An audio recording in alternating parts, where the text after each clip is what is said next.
You notice many of our children, when they make noises, when they scream, it's from the dantian up. Okay? It's most obvious when they scream. Because the noise, to make a lot of noise, loud noise, has to come from deeper. The deeper it is, the louder it is. If you yell from your chest, it's a lot more stressful because you need to squeeze your chest muscle, the lungs muscle here.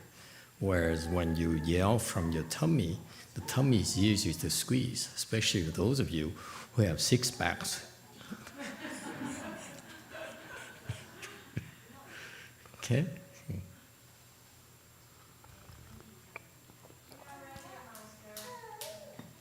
Okay, I've been giving the okay to get started. Thank you, everyone. Hello. This is the third Dharma talk of the 4G series in the summer. We're conducting it at Blue Mountain Temple in Rosemead, California. All right. So that's the last couple of nights we've been talking. We've been doing a lot of, fielding a lot of questions, giving you some answers. But the objective is also to have some balance where we should also stick to the patriarch's teachings as well. Whether you cultivate home or not. Last night, someone asked, "I can't come to the temple. What can I do at home?" And I forgot to say that you make sure that you listen to the Dharma, okay, every day. And as you find out a little bit later, when we start listening to Master YongHua's instructions here, you see the noise? You see? That's very loud. It's from the navel. Can you tell that? It has more resonance, okay? Or just slap him, Mark. Slap her. See how more loudly she screams. You see? She says, "Don't you dare," she says. Okay? When Master YongHua was conducting these 4Gs in the early days, because these recordings from the early days, he was doing Dharma talks twice a day, once in the morning and once in the evening. And so actually it's 2 hours every day. Later I found out that it was done on purpose because for Westerners, people who were here, when he first started, most of his disciples were his students. Most of the participants were Westerners, where the Chinese wouldn't come to him, even though he was in Chinatown, because apparently I would guess is that the Chinese expected a Chinese temple, and he's poor, so he had this room here, big hall there, and with very shabby looking, and he practiced he conducted these training sessions, and so a lot of Westerners came for some reason. And so he taught us that for newcomers, it's better to give them Dharma talks in the morning and once in the evening to break it up for them, because they can't handle the sits without talk or the constant cultivation. Okay. So for people who practice at home, they should listen to the Dharma, which is very, very important. Not only just the Dharma, but the proper Dharma, I stress to you. If you don't, it's better to listen to the proper Dharma instead of listening to a lot of Dharma or any Dharma. All right? So are we ready to run the tape? Okay? Unless anyone has a questions or comments. Later on, around in about half an hour or so, 40 minutes, we plan to share a rebirth experience with you online. Okay, so if you're still around, all right, let's get rolling. 要怕辛苦，就在家睡多一个时期，可以睡觉，那么吃得饱一点，不要那么辛苦。If you are afraid of hardship, then sleep at home longer. You can sleep and eat more. Don't work so hard. 但是你们要知道的，不辛苦也不能得到念佛三昧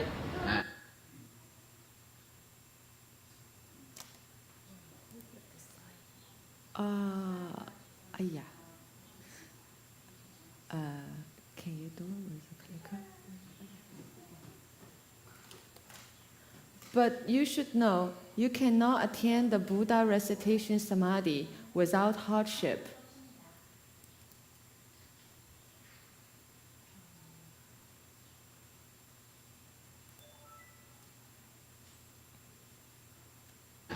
这一定要辛苦，才能换来这个佛的感应。你要没有辛苦那佛。It takes hard work in exchange for the Buddha's response. If you don't work hard, 佛他是一切众生绕感种心，如来细知细见，他都知道的。the Buddha is many kinds of minds of all living being. The Tathagata has fine perception and view. He knows it all.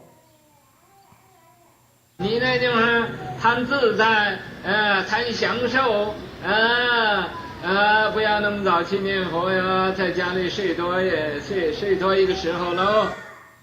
You are there, greedy for comfort and joy. You don't go early to recite the Buddha's name. You take more sleep at home, sleep longer. 也贪杯茶啦，喝杯咖啡喽，提神喽。Greedy for a cup of coffee, greedy for a cup of tea, drinking a cup of coffee to refresh yourself. 那么我一看你这个草包Then the Buddha takes a look. Oh, you're such a straw bag. 这么没有用的一个人，心也不真做事情就怕难怕苦Such a useless person. Your mind is not true. You are afraid of hardship and suffering when doing things. 这么样子就得到好处了，无有是处。You think you can gain benefit like this? This is impossible. All right. Let's go back and revisit the main points he's been talking about. Okay. Master Shehar started by saying that if you will come to the temple, it's funny that we started talking about this year. I started talking about I put more emphasis on separating the cultivation at the temple versus, or our temple in particular, versus other places. Because I've been tiptoeing around the topic because I didn't want to offend people and expose ourselves unnecessarily. But the environment is very important. The medium, the place where you practice is very important. Okay, so it's somehow he's what he was talking about when he explained he gave the instruction for the Fochi. He says, you willing to come and not afraid of busy schedule. Notice, it's a busy schedule. This schedule is supposed to be busy. You kept busy. You kept busy in order to minimize your false thinking, to minimize your thinking in general. The Chinese, when they say false thinking, it means thinking. Because any sort of thinking is false. Why is it false? Does anyone know? The Chinese love to say that, use the Buddhism as a false thinking. And so everyone who's Chinese at my master's temple, he would say, he keep on saying false thinking, and so it becomes, they open the mouth, it's about false thinking and so forth. But it bothered me for some time. But what is false thinking? False thinking is basically thinking. Why is thinking false? Any sort of thinking is false because it refers to your thoughts. All your thoughts are false. Okay? When you think with your thinking mind. Your thinking mind is called a false mind in Buddhism. When we practice in Buddhism, whether you recite the Buddha's name, you meditate, or the mantra, okay, it's in order to put a stop to the thinking mind of yours. And there is a process behind it. There's a secret behind how we go about putting an end to your thinking. Okay? There's a method. And for example, the first night I taught you how to recite. I put the emphasis on in your slack time, because that's when your old habits come back. You worry about your family, you worry about work, you worry about stock market and so forth, worry about your future and so forth. And so you go back to your typical false thinking, if you will. So I taught you how to continue to keep your mind busy by reciting in Buddha's name, but not just any form of recitation. I taught you a form of recitation that will eventually, by doing that, accelerate the stopping of your thinking mind. Okay, I taught you phase one. Yeah, you go. I gave it away today. So you use your beats. Okay, to condition yourself to keep on thinking and reciting, thinking on the Buddha, reciting the Buddha's name. Okay. And every time you recite, you use your fingers, okay? Number two is that it should evolve naturally if you keep on doing that. Hours after hours, day after day, weeks after weeks, okay? This is what you can do at home as well, okay? You keep on doing that, okay? And without thinking, eventually you think less and less. It becomes a habit, okay? And eventually, it becomes tactile because it switches between thinking. You have to strike a thought, Emitofuo, Emitofuo, Emitofuo, and because you keep on doing that regularly every day, it becomes a habit. Okay, and now it's replaced by tactile. Okay, the touch. You touch a bead, you move it. That's to you. You are programming yourself to recite Buddha's name. Think of the Buddha's name. Amitabha, Amitabha, Amitabha. See that? Okay, so you now creating the habit of not thinking even of the Buddha's name. Okay, and we'll pave you to the next phase, and so forth. All right? So my point here is that here's a proof that even this Buddha's recitation methodology is supposed to put a stop to your thinking mind as well. Okay? And so he says, most of you who are here, let me interpret for you, most of you are here is because you're not afraid of hardship. When I first started 25 years ago, the schedule that Master YongHua puts his people at his temples through are it's just too strenuous for anyone, including the Asians. The Asians are used to going to the temple for a couple of hours maybe and go home. And it's just like the Christians. They go to Sundays, put on the best dresses, best clothes, go to the church, listen to the good word, okay, and pray and chant, and then go home. They're very happy about that, and that's what it was reduced to. Not true? Okay. I'm glad someone knows what has some knowledge about this topic. Yes, sir. It's not supposed to be true. It's true for like 80% of Catholics or 90% of Catholics, but the correct way is that you are supposed to progress in your life, like from Monday to Friday. You are supposed to give yourself to the Lord and do whatever you have to do to improve yourself, and then Saturday is when you actually go to church again, and then Sunday go to Mass, and that's when you celebrate. Makes me feel like becoming Catholic. All right, thank you for your contribution. But the point here is that the way I learned from learning about your religion is that I see people very devout who says, whatever they do during the week, on Sunday you put in your best clothes, you take a shower, they put in your best clothes, and you got on your horse or your carriage with your family and go to church and listen to good words. Okay, I used to watch a lot of Western movies. That's the authority for me.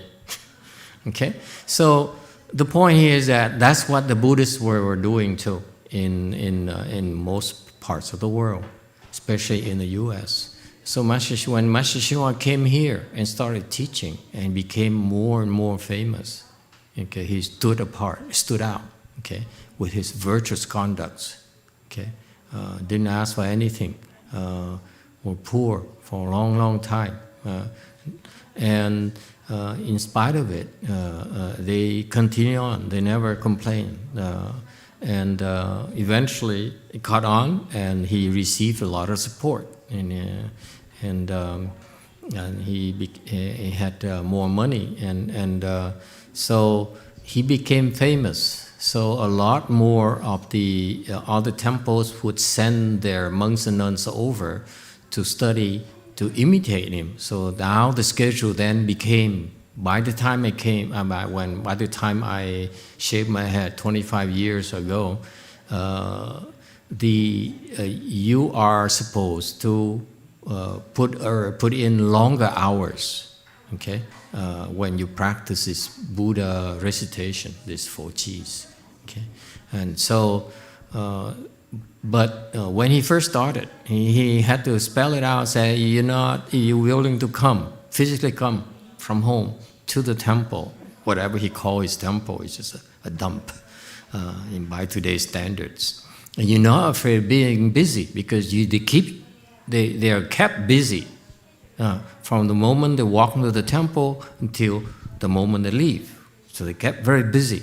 Okay, for example, when they did the ceremony, okay, they say between the chants, for example, I never bother pointing it out to my students. They say, like when they recited the Amitabha Sutra, or so between the phases, like Namo Lien Chu Hai Wei Fo Pusa, whatever. Okay, you do it 3 times and begin Amitabha Sutra. Okay, between those two steps, the Weno is supposed to continue the sound from one phase to the next. Okay, so for example, they say Namo Lien Chu Hai Wei Fo Pusa, and the sound doesn't stop, so that you yourself, okay, cannot strike up false thoughts. Okay, so by design, the way he did it is very, very good. So the people were kept busy, okay, and those who survived, who did not quit, were actually passed the test of not being afraid of hardship. Okay, that's what we've been doing. Put you through these smaller tests, so that those people who are afraid to work hard, they leave. Okay, so what's the rest? What's left behind are the people who are not afraid of hardship. You see that? It's a lot of screening.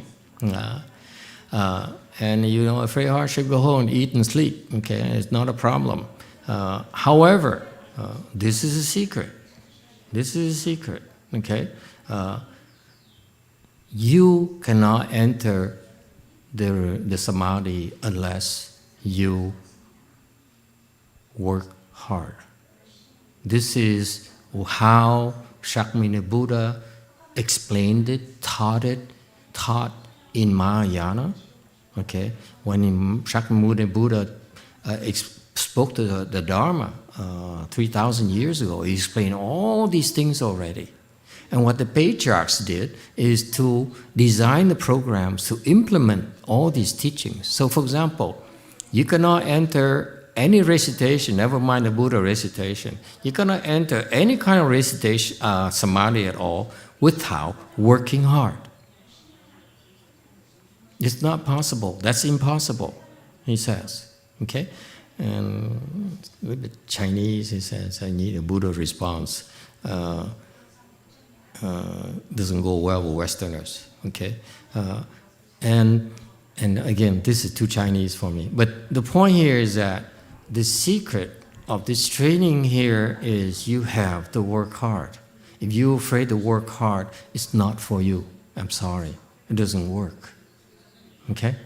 So that's why people go through a lot of screening. People who say it's too far away, it's too far, I have to drive, I have to wait on the bus and so forth. It takes too long for me. Fine, don't come. Okay? And when you come, we keep you very, very busy. Okay? So that at his temples, Master Hsuanhua's temples, between breaks, okay, they are not even, they are encouraged not to talk to each other and would carry a tag says here, bikou, whatever, biyan, whatever they call it in Chinese, where I am practicing, I'm practicing the silent thing. What is the English? Okay. Okay, I'm not speaking, so don't talk to me. Okay, so it's kind of cool back then in my time 25 years ago for the people who come to our temples and participate in a Fochi or some sort of practice. Okay, especially those chis, and they would put on a tag here to show how dedicated they are. Okay, so that's what they did. Okay, So, and that's based on the Buddha's teachings. I'm going to point out to you which ones, okay? It's not meant for you to understand. When the people who will take over my job eventually will have to be taught those principles, okay? It's from the Buddha's teaching. It's nothing new at all, okay? But the patriarchs are tasked with designing these programs, these steps, these things, in order to follow the teachings, in order for you to enter samadhi, in order for you to open your wisdom. You see that? And the reason we don't explain it to you is because the patriarch did not. So I'm not going to explain it to you either, okay? Because the more you know, the more questions you have. And the more questions you have, what happens? You're thinking again. I explain one thing, and usually someone, especially someone from the internet, like Tango or something, he says, "Why?" Okay, or could anyone else do it already or not? It's not all nonsense, a lot of gossiping. Okay, so that's my experience. The more I explain to you, you ask more questions, and the more questions I answer, more questions are asked. So it's endless. Okay, so this encourages thinking. This encourages your false thinking. It doesn't help. Okay, so that's why a lot of the things we don't explain to you. Okay, you just do what you're told. You follow the schedule, and even in the breaks, recite the Buddha's name. Keep it up. Okay, that's it. You are not willing to do it, it's not going to happen. Okay? Questions or comments?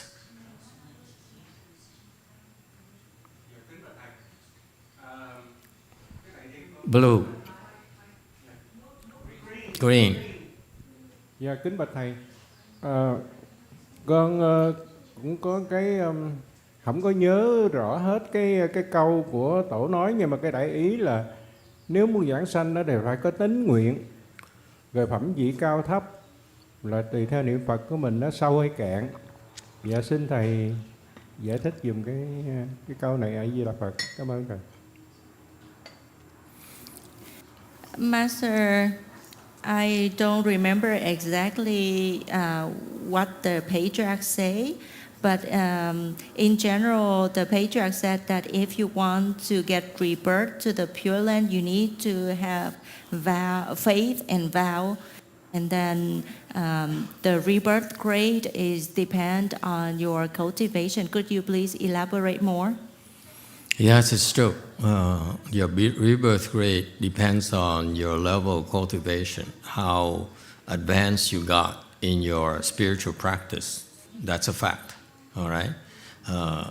But if you want to ask me a question, you need to give me the exact quote. I'm not going to speculate, okay?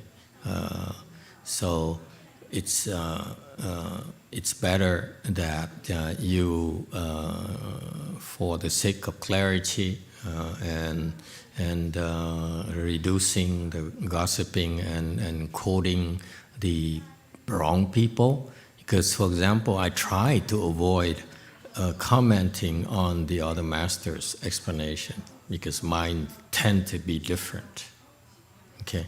And I don't want to offend anyone. In particular, for the Asians who have, there are a lot of Asians who are strong believers in the Pureland Dharma doors, especially older Asians, and they put their faith in some of the famous Asian monks and nuns. Okay, it could be in Pureland Dharma door, it could be in the meditation schools as well. And I happen to disagree with a lot of their teachings. So and I'm too low level in stature to officially or publicly contradict them. Okay, so I try to avoid that because I will only get in trouble and cause more problems for you. If you quote from a patriarch, okay, please give me the exact wording and quote the patriarch's name. If you quote from a known living master, whether it's Tibetan, okay, or Master Shinghai, his advisors, his disciples, and so forth, okay, you better tell me so that I can know, I can choose my words without offending you or offending their followers. It's not my intention to offend anyone. My job is, as long as I'm up here speaking Dharma for you, I try to share with you what I think, what I know, and it's not necessarily true. That's all. And in particular, I know who I am and my low stature level. Therefore, I know it is so far I can push before I really offend most of you. Okay, and if I offend you, okay, again, it's not not intentional most of the time. Sometimes it's intentional, but only it's to my disciples, not for you non-disciples. And I try to avoid contradicting the known masters too often, even the patriarchs too often, because it's to my loss, because I don't have credibility under your eyes, okay? And more importantly, if I happen to be correct, okay, because I contradict these well-known masters, okay, you will disregard my instructions, and therefore I'm harming you.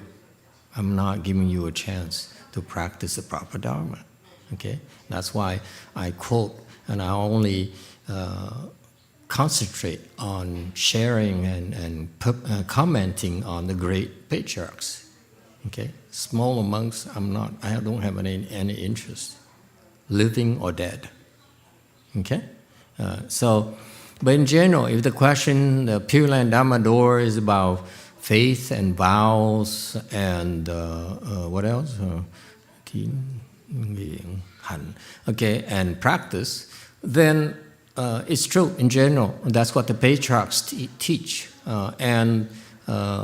So you need to have faith, and the patriarchs, like Master YongHua explained faith as so and so. You can go through his Pureland teachings, and you guys should do that, especially Master YongHua's disciples.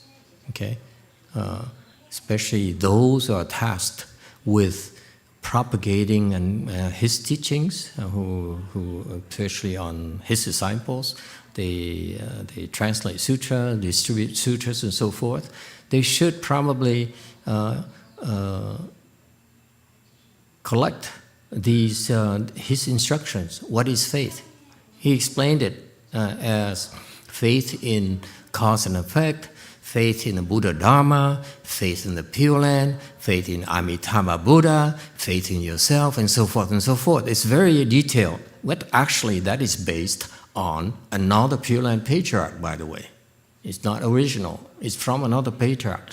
Okay, but he explained it because Master YongHua, I found often is that when he spoke Dharma, he would use his spiritual eye and look at the teachings from the other patriarchs himself. So his teachings are very consistent with the patriarchs. The way he phrased it is different from the other patriarch because he uses very simple words like this. Okay, that's very distinctive of his style. He explained a very profound Dharma based on those patriarchs, but using very simple words. That's the first. Because the Asians, they traditionally, a great master is someone who speaks Dharma using big words from the sutras, from the shastras, quoting this and that. And then at the end of the day, you stand up and you don't know what they're talking about. And that's supposed to be profound Dharma, supposed to be the proper Dharma. Okay?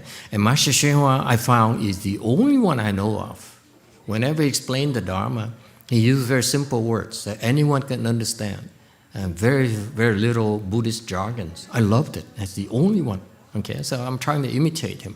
Okay? And so that's what he did. He explained, faith. Okay? What is faith? You need to have faith in yourself. You're worthy to go to the Pureland. No matter who you are. You know what I mean? Okay? Any of them can go, including you. Okay? A cat can go. A dog can go to the Pureland. Why can't you? Let's face it. Okay? Historically, chickens went to the Pureland. Tigers went to the Pureland. It's recorded. And now Pureland, the Pureland record of rebirth. Okay, it's a collection of rebirth cases where it's collected by these sages who say, okay, oh yeah, that particular individual there, particular animal there, made it to the Pureland. Master Xu Yun says, I saw that chicken going to the Pureland, a tiger going to the Pureland. Master Xu Yun said it himself, so you know it's true. Okay, so these you should have faith in yourself. When you have faith in the Amitabha Buddha, because he says, I became a Buddha, and by becoming a Buddha, I created this Pureland, this beautiful Pureland, but is unsurpassed in adornments. You will not find a Pureland or Buddha land anywhere else in this Dharma realm, in this universe, that is more adorned than mine. Period. Okay? He said that because he spent about like 5 to 10 kalpas. Kalpa is a long, long time. Contemplating all the Buddhas lands in the universe, one after another, with the help of his teacher, another Buddha, because he couldn't possibly do it by himself. So he contemplated. He said, I want to create the best Buddha land there is. Okay? In this universe. So he had to make sure that it's his is the best. So the Buddha, his teacher, The Buddha aided him and helped him look at all the Buddha's lands in this Dharma realm, this universe. Okay? No one can do that without the Buddha's help. That's a fact. So he spent 5 kalpas or 10 kalpas, something between 5 and 10 kalpas, contemplating, look at every single Buddha in the universe. And he says, that Buddha is so, that Buddha land like that Buddha is so. And he said, in that case, my Buddha land will be at least like that, at least like that, at least like that, at least like that. So his Buddha land is unsurpassed in adornments. That's a fact.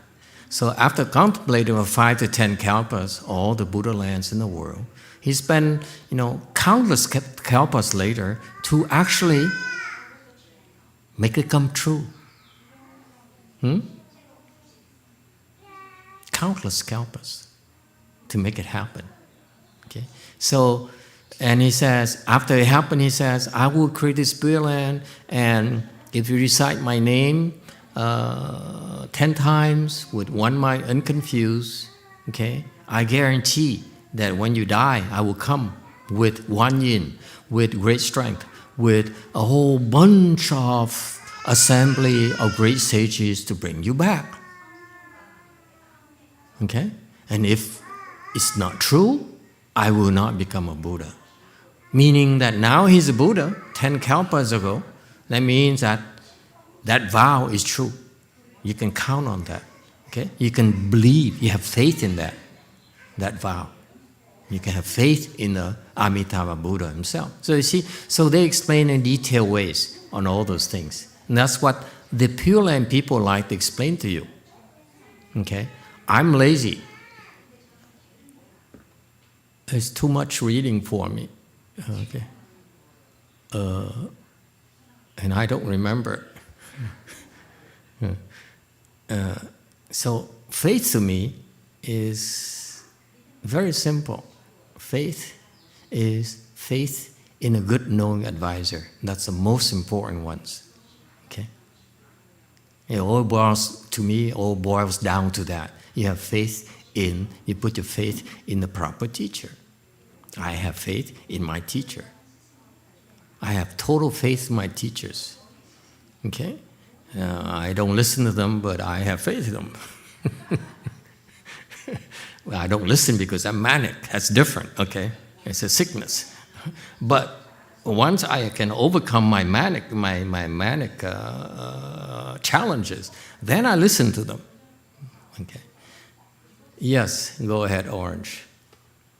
Master, Kenix would like me to share a personal story from her.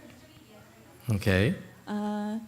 I would like to share my daughter's... So we can, hang on, let me suspend my thing about faith and so forth, okay? And we'll continue that later. Go ahead. We don't want to. Go ahead. I would like to share my daughter's rebirth story. In 2005, I was pregnant with my daughter and had a stillbirth when my baby was 6 months old. We had a Catholic ceremony. We cremated her body and put the ash in a niche in the cemetery. My mother-in-law, my daughter's grandmother, occasionally saw my baby in her dream. Since 2012, I have encountered and had faith in Master's Pureland Dharma door. In 2015, I thought about requesting a rebirth plaque for my daughter. On Soul's Day of 2015, my mother-in-law and I went to the cemetery to visit the deceased family members and friends. All Souls Day is a day of prayer and remembrance for the souls of those who have died, which is observed by Latin Catholics and other Christian denominations annually on November 2nd. In front of my baby's niche, I talked to her. I repeatedly told her that if you are still around and you're still suffering, or if you need help, let me know. I did not want my mother-in-law to know about it, so I talked to my baby while my mother-in-law was praying at her friend's grave. On the very same night, my mother-in-law saw my baby and her husband, who already passed away, in her dream. My daughter told my mother-in-law, "Grandma, I'm very hungry. How come my mother hasn't given me any food and drink?" The next day, my mother-in-law shared the dream with me. I understood that my daughter was suffering and needed help. Therefore, I requested a rebirth plaque for her right away. Can we do a translation? That's too long. And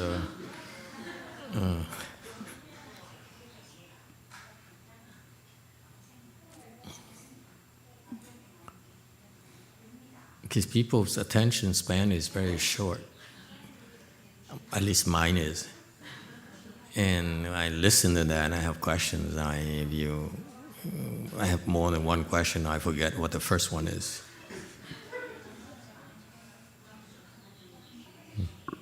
Okay, so that's the thing. Where I came from, they would do that. They would do like a talk or a block, and then they translate for a block. So in between, you twiddling your thumbs.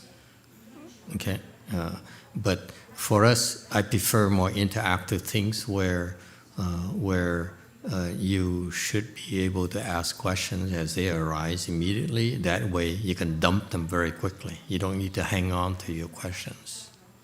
Okay, that's a different style.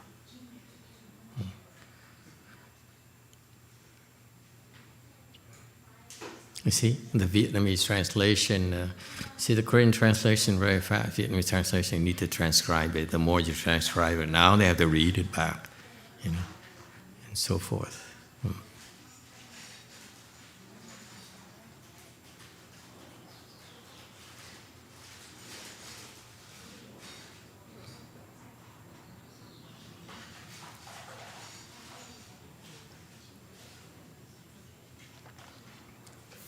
I'm sorry, do you mean that you need to read the Vietnamese translation? Would help, yeah, right now, yeah. Okay. Hello. I'm sorry because I already translate through the translation machine. Oh, you don't need to wait for the translation? Oh, I'm No, sorry. that's Go fine. continue, Nana. Ignore me. It's just an old monk babbling. 2 weeks later, my mother-in-law saw her again in a dream. That day after lunch, my mother-in-law lied on the sofa and dozed off. She saw my daughter walk into her house, ran to her, and happily hugged her. She was a lot better than before. Less than 2 years later, after requesting the rebirth plaque in 2017, I had a dream. In the dream, I changed a diaper for a baby. I'm not sure if it was a boy or a girl, but I felt that I had a special bonding and sentimental connection to the baby. When I changed the diaper, I did not feel that it is a dirty thing at all. I saw the yellow thing in the diaper. It was bright yellow and had no odor. I did not feel that it was a dirty thing at all. No, not dirty. After that, someone carried the baby away to where I just knew in my heart that it is a happy and safe place. In the dream, I felt that both of us were very happy. A few months after the dream, Master confirmed with me that my daughter was with the Buddha. I'd like to express my deep gratitude to Master for helping my daughter end her suffering and strengthen my faith in the Pureland Dharma door.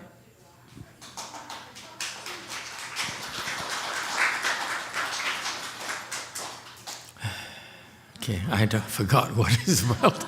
It's too long. Any questions or comments? Yes, there you go. Thank you, Lord. And that's how I am. As soon if it enters my mind, I dump it immediately so that I don't have to remember. I'm too old to be burdened with a lot of memories. Yes, go ahead. 일단 저도 마스터께 감사를 드립니다.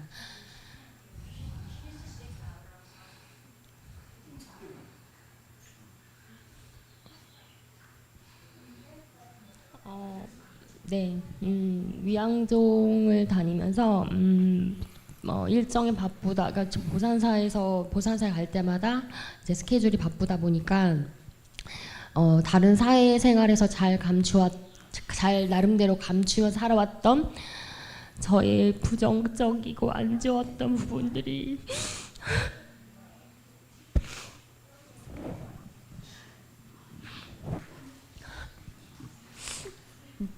많이 튀어나왔고 저는 지금 마스터께 감사하다는 말씀을 드리는 거는 제가 수행을 하는 게 힘들다, 속상하다는 하소연을 하는 게 아니라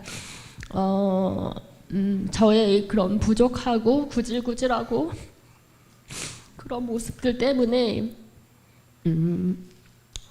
주시는 현지 스님을 비롯해서 현안 스님, 그리고 현공 스님, 그리고 보산사를 찾아오셨던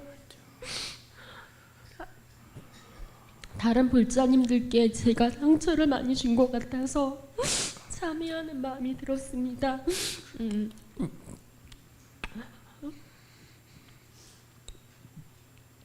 귀중한 마스터 법문 시간이 짧기 때문에 제가 참회의 절 한 배만 드리고 마이크를 내려놓겠습니다. 정말 죄송합니다.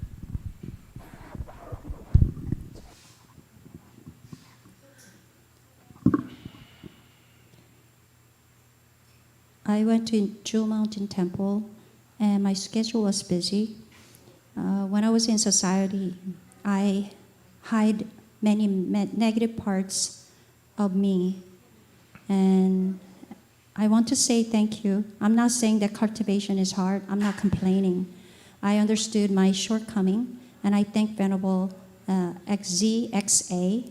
And also, I think I gave a lot of hard time to other followers in Jewel Mountain Temple. I'd like to have a vow for repentant. And I thought of something I told her last night. Okay, it's okay. Okay, anyone else? Questions or comments? Yes, go ahead. Green.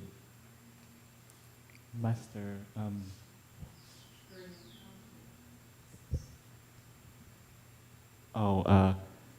I just wanted to share a story of my grandmother that 49 days, during the 49 days, Master approved. So after a couple of weeks, she passed away. I had a dream. That in the dream I saw Master, me and her. You were driving a car, and then me and my grandmother was in the back. And then after a while, we reached the bridge, and then I have to stop, and she told me to stay. It's not your turn yet. And then Master drive her to the other side.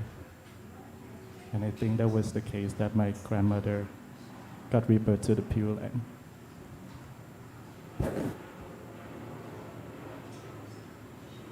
So much for helping her.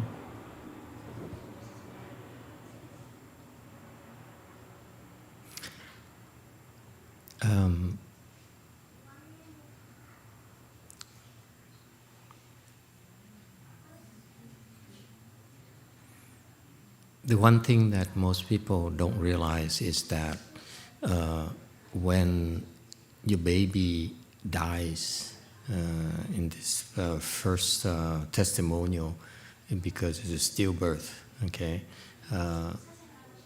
When the baby dies, babies die like that, they tend to fall, okay? And so that's why it's and when they get into, and this I think the baby was complaining to the grandmother in her dream that I don't have any food, I'm hungry, I'm thirsty. That's a proof right there that a message from a hungry ghost, okay?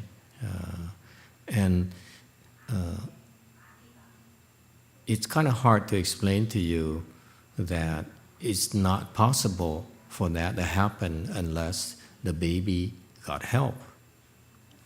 When you're a hungry ghost, you cannot possibly get the message back to human realm. It's very difficult. It's two different worlds, different wavelengths. So it's very difficult for that to happen. So typically, and let alone to try to reach the proper person as well. Okay, so that's why we should all be more humble. That we get so much help from Buddhas and Bodhisattvas, and it comes from our sincerity, from our blessings, that we honestly and earnestly want to help our loved ones. And that's why the Buddhas and Bodhisattvas are touched, and they came and they relay the message, okay, help relay the message from them to us. Okay, so that's how in the first case that the baby was able to relate to the fact that the baby was caught in the hungry ghost realm. Okay, and that's supposed, and the baby would have to suffer for a long time. And because of that, by the way, when your baby is caught and fell, in these cases, it affects the mother and the father adversely. Okay, it causes. I see in too many cases, I can tell you flat out that the mother typically has mental issues such as depression. Okay, in some cases, the baby, the deceased baby, might have caused more jealousy with the other children as well. Okay, so it's a very, very, very sad situation that most people don't know how to deal with. Okay, and this is a case where unless you have faith in the Dharma, okay, it's no relief possible. Okay, and that's why, to me, you can believe in cause and effect and the Buddhas and so forth, but the most important one to me is that you need to believe in someone who's able to help. Okay, and that belief right there, okay, encompasses all the other beliefs. All the other beliefs are summarized in that one thing: believe in your good knowing advisor. All right? And no one will force it upon you. Okay? You have enough blessings, you believe. You don't have blessings, no point. We try to convince you, sell to you. And this is not like selling a car or selling a house. Okay? Because you can't see it. So unless you have the blessings, when you have the blessings, you just hear it and you say, oh yeah, I think it makes sense to me. So for example, people that would read about the Pureland Dharma in Brazil or so far away, never talk to me in person, they say, oh, it sounds good because this is one way I can take care of my parents, whom I love dearly. Okay? So that's from your rebirth blessings, from your prior blessings. So that's why we don't try to convert people.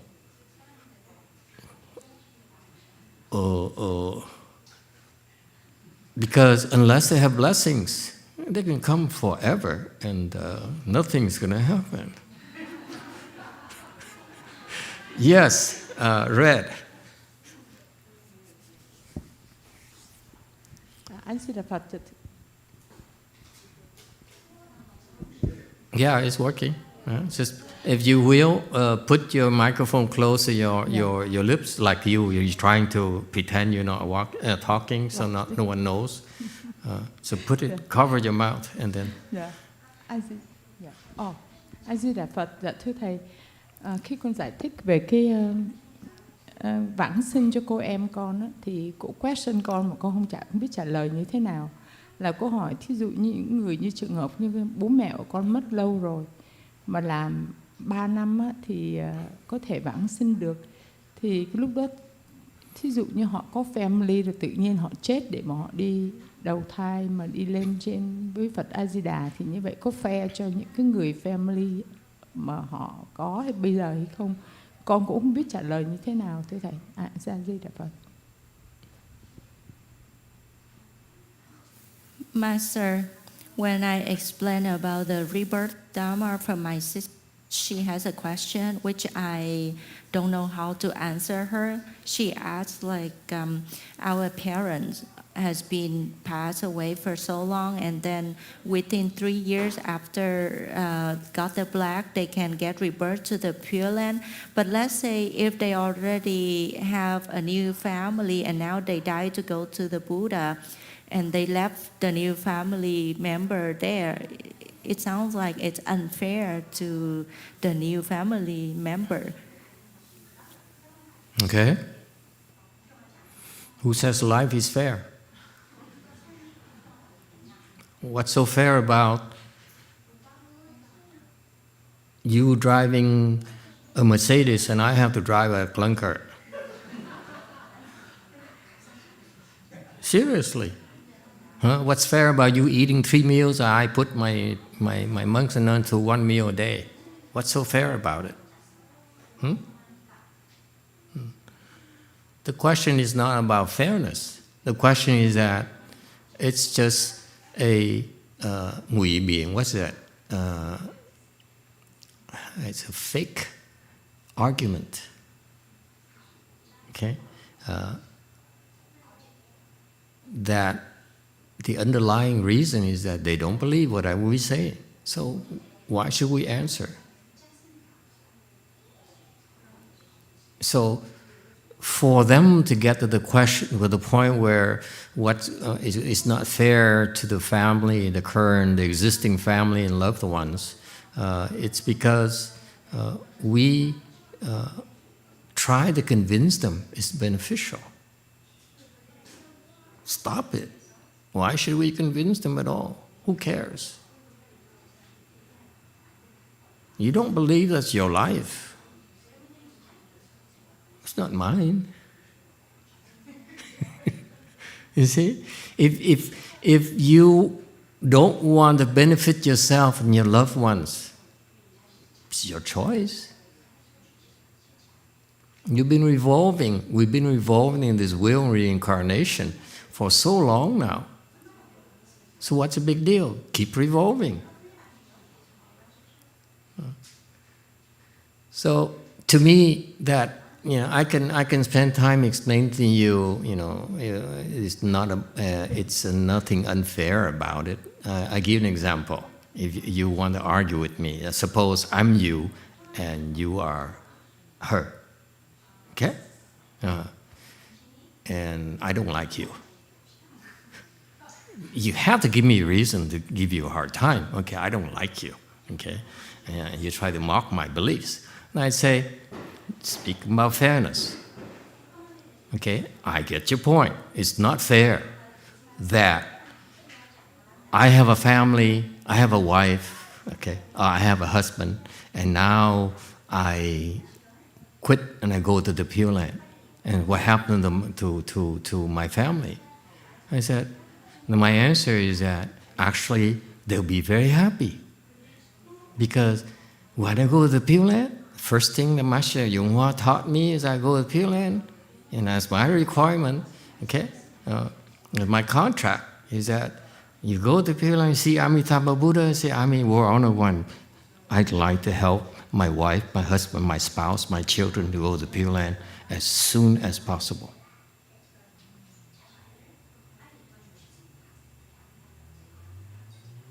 Isn't that a good thing for them? But then you, as my beloved sister that I don't like so much, says, but I can keep on going with you. Whatever you throw at me, I give you another reason, and on and on and on. It's pointless. Okay? That's your mistake. That's the typical mistakes that people make. Trying to convince people that it's beneficial. Stop it. Stop trying to convince people. Okay? Just feed them.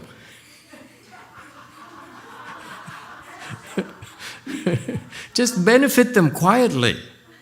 Stop trying to plot to, you have to do it my way or the highway. Okay? Okay? Stop it. Okay? Let them be. Okay? In our temple, I started by telling you my master is to keep his disciples busy so that they cannot fall asleep. in my temple, I want you to false think in a certain way.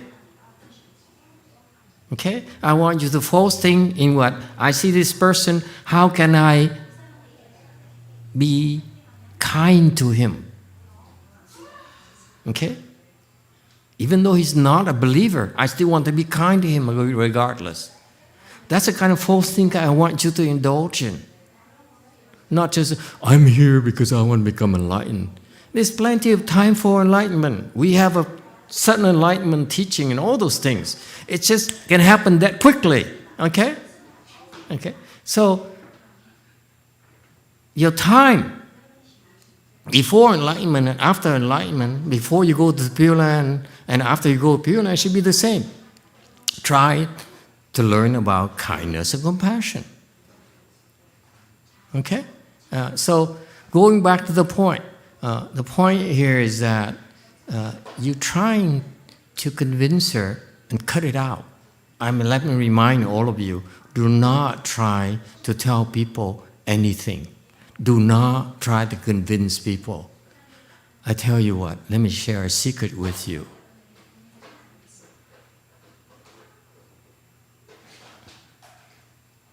We don't have to help. Are you kidding me? Huh? Why do we have to help? Ask yourself. You look at your sister and say, would I want to help this person? I'd rather be kind to a Catholic. Some Catholics are better than Buddhists. You know what I mean? It's unfair to me that we have to be kind to a Buddhist and unkind to a Catholic who's much better than a Buddhist person. Right? So cut it out. We don't need to help people. Okay? We cannot help people unless they want us to help them. They don't want us to help them, shut up.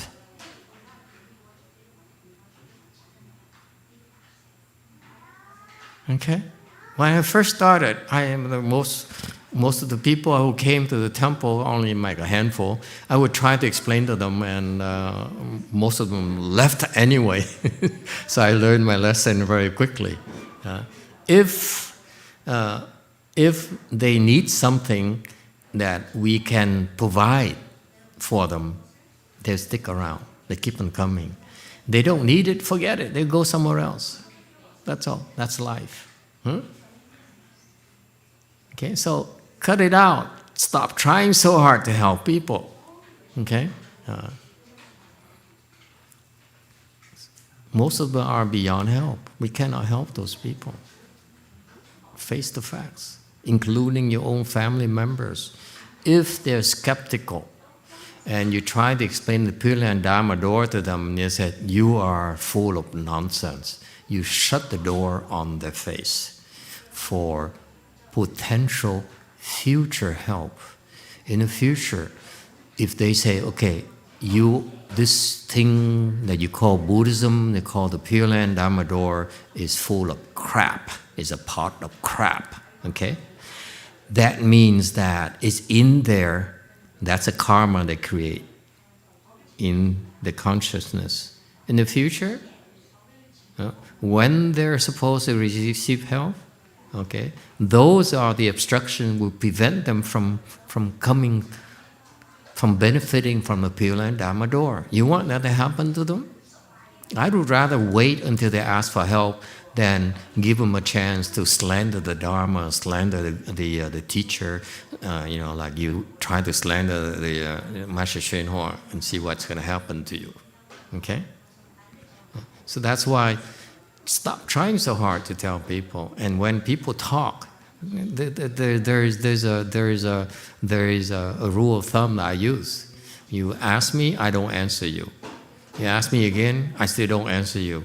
Ask me a third time, maybe I answer you when I'm in a good mood. You think we have the time to just convince everyone? No, we don't. Okay? So that's your weakness. Your weakness is you try so hard to explain things to your sister. And as the previous question was about. Okay, don't try so hard, because unless I have faith, there's no point. Okay, and before you develop faith, you must have need. Without need, there's no faith. If you're rich and you're happy and you're comfortable, why do you need the Pureland Dharma door at all? Do you see Warren Buffett here? Do you see Bill Gates here? Huh? They'd have no need for it. So there's no point bringing it up to them. Okay? It's not time yet. It's about timing. You have to wait till the right time before, when you forge a sword, okay? You have to heat it up. And at the right temperature, you hit it and you shape it. Okay? There's a proper time to do things. Be patient. Yes, Black. Mô Phật bạch thầy, nói tính nguyện hành đó là cái đó mình nghe ở ngoài đời đó cũng rất là nhiều. Tính là mình nghĩ, hành đó phải mình làm. It's working just fine. Let her be. Yeah. Tính nguyện hành. See, phải this mình làm. woman speaks from her navel, and she claims she's not feeling well. Rồi mà mình tính nguyện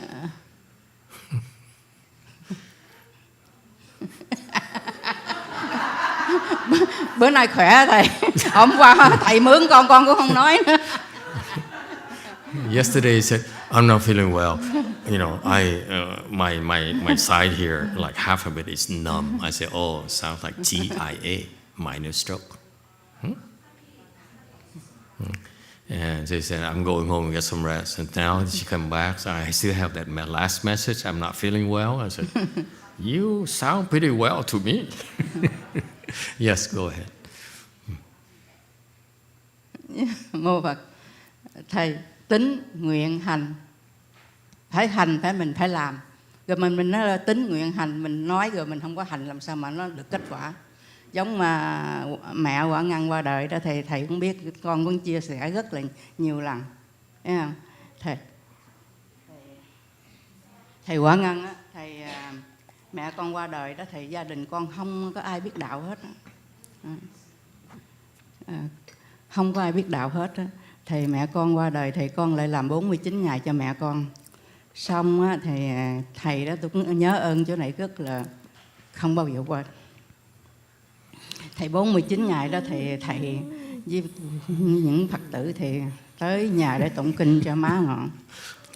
Thầy làm tụng khoảng 3 tuần. Thầy nói với Ngọn Ngân á, thầy nói là má con đi giảng sanh rồi. Thầy Ngọn nghĩ má con đi giảng sanh thì con rất là mừng. Con mới hỏi thầy, trở lời thầy miễn mà mẹ con nó có đi giảng sanh đó thì phải mẹ con lại độ gia đình con ai nào cũng biết đạo hết, biết tu hết đó. Thầy nói có. Thầy nói một tiếng, thầy em gái Ngọn nghe cái tiếng đó đó. Thầy nói gì chứ thầy cẳng ở đây người ta đông, thầy phải trả lời như vậy đó. Em gái Ngọn thầy nói gì cô Lan hả? Cô Lan á. Có cái lời trước mặt nói cho thầy nghe. Kind of logic. Thầy là 49 ngày làm xong đó, thầy em gọi gia đình đó, thầy khoảng 37 người tới đây để quy y với thầy. Tôi cũng rất cảm ơn thầy. And then they disappear right after that. Đã trồng được một cái Phật,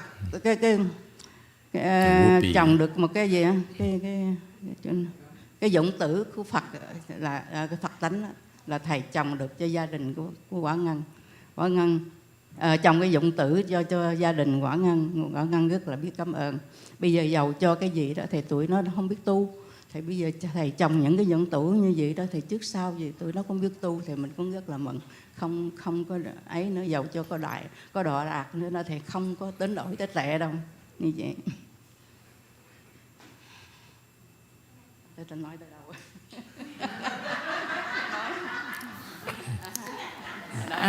Master, when talking about faith, vow, and conduct.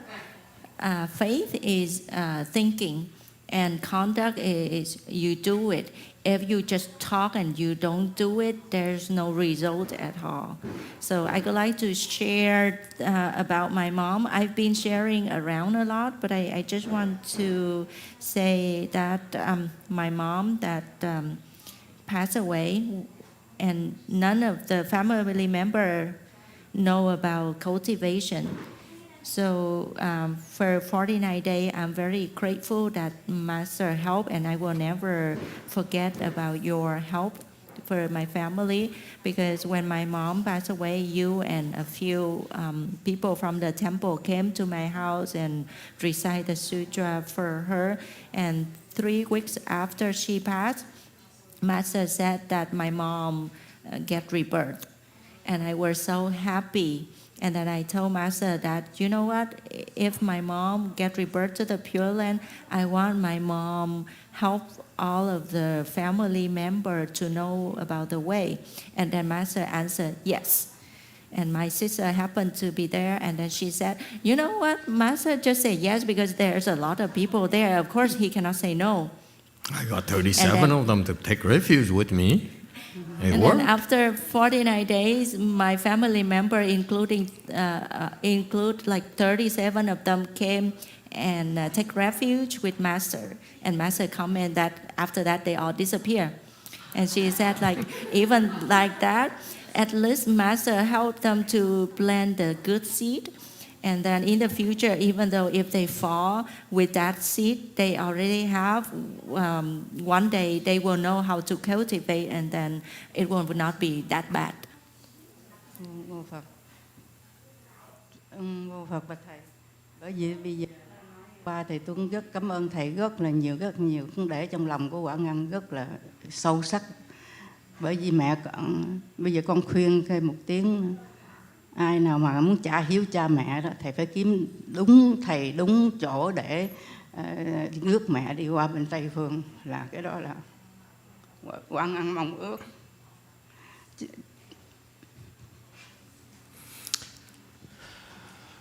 So Master, I really grateful, and then deep down from my heart, I would like to say thank you. And my small piece of advice to those who want to pay back the filiality to the parents, they should look for the good teacher, good place that can help the parents to go to the Pure Land.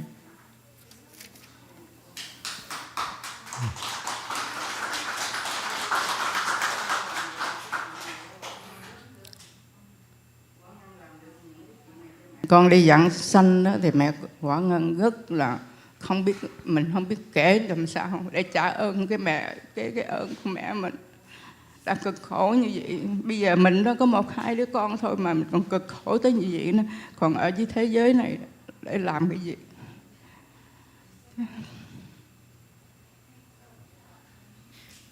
So the fact that my mom got rebirth to the Pure Land, I'm so grateful. I cannot find any words to express my grateful. And then I don't really know how to pay back to my mom. She worked so hard her whole life to take care of us, and now I only have 1-2 children, and it's too much for me. Bởi vì Quả Ngân đó, bây giờ mẹ con đi được giảng sanh như vậy, Quả Ngân luôn lúc nào cái tâm nó rộng như không biết cỡ nào, mình không biết kể như cỡ nào. Bởi vì bây giờ con khuyên á, tất cả ai nào còn cha mẹ mà ở dưới thế gian này đó, thì mình cố gắng làm sao mà để cho cha mẹ mình đi được giảng sanh, là cái đó mình báo hiếu rất là lớn ở trong cái Phật, ở trong cái nhà Phật. So the fact that my mom get rebirth to the Pure Land, I am deep down very thankful and grateful. And those of you who still have your parents alive in this world, try any way you could, try your best to help your parents to go to the Pure Land. That's how you pay back your filiality. Bởi vì mình mô Phật, bởi vì cái tín nguyện hành 3 câu này mình cũng nghe trên thế gian này cũng thổi rất là nhiều mà đâu có ai làm được đâu. Mình biết mình tính, mình sẽ có chữ tính, rồi cái nguyện, mình có nguyện mà mình đâu có hành đâu, mình đâu có làm đâu. Một cái đó là cái bữa nay bởi vì chú này hỏi một cái tiếng mà tiếng nguyện hành, là làm sao bữa nay ngõ ngàng mới gõ mới biết một cái tính nguyện hành. Mình tính, mình nghĩ, mình hành phải mình làm, rồi mình không làm là sao mà được đi giảng sanh này. Cái này là cái này kia bằng một cái là cái quan trọng nhất đó. Bởi vì mình ở ngoài đời mình có nghe nó ôi bây giờ mình tu mình phải chính nguyện hành rồi mình được đi giảng sanh, cái này không có cực kỳ khó, không có dễ đâu. Phải kiếm đúng một vị thầy, kiếm đúng một chỗ, một nơi để nguyên người đó mới giúp được cho gia đình mình được đi giảng sanh. Mô Phật, bữa nay con chia sẻ gì đó Mô Phật bạch thầy. So I heard people talk a lot about faith, vow, and conduct, but they just talk.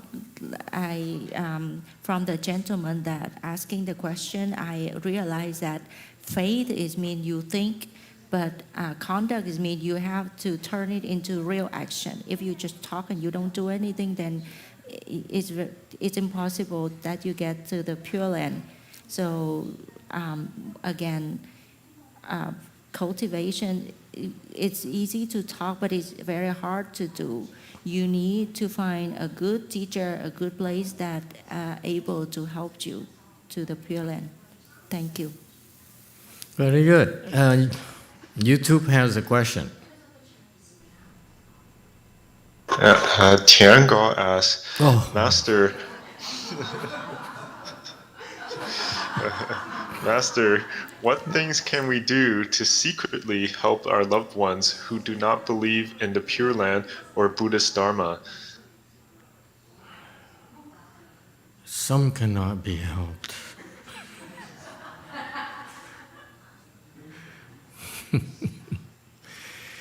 Okay.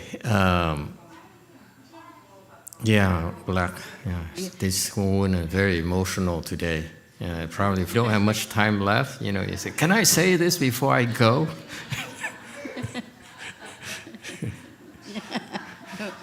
Chính xác thầy. Bây giờ mình cũng lớn tuổi rồi, cũng gần đất xa trời ha. Bây giờ có gì mình nói ra hết. Master, you are right. Now I'm getting old. I'm close to the earth and far away from the heaven. So that's why I need to let it out and talk whatever I need to.